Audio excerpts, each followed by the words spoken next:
Bakit si Mayor Hani?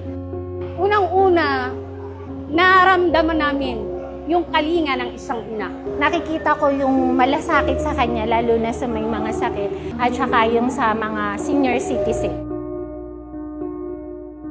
Si Mayor Hani, mahusay ang kanyang pamumuno. Kaya po, kumbinsido maging ang mga anak ko na si Mayor Hani ay dapat muling iluklok dahil nakita nila kung paano ka naging tapat.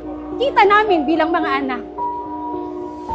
Si Mayor Hani, tapat at totoo rin ang kanyang pamamalakad sa Maynila. Napakaswerte po namin na siya yung naging mayor.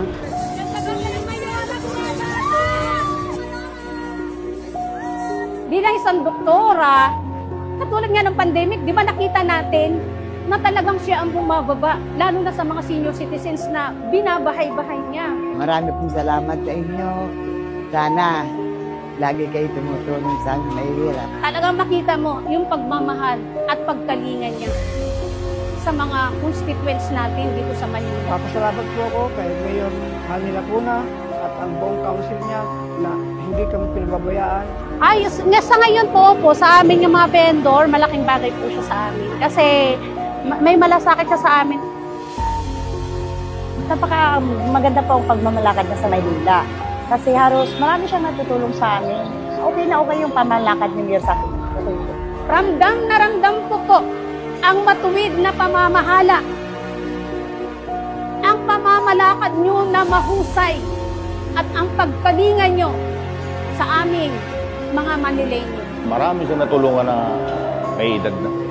Pangalawa yung trabaho. Medyo tumaas yung ng trabaho natin.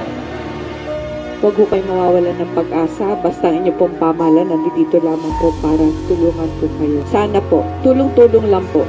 Wala namang imposible pagtulong-tulong. Sana ma'am, marami ka pa matulungan na tao. Tuloy-tuloy lang tayo. At tapat tayo sa tao. Ikaw ang dapat na iluklok. Puso ng isang ina, ramdam ko po Kasi ako isang ina na kung saan minahal ko ang aking mga anak. Kahit walang laman ng bulsa mo, gagawa ka ng paraan para mo maitaguyod. Yun po ang ating Mayor Hani.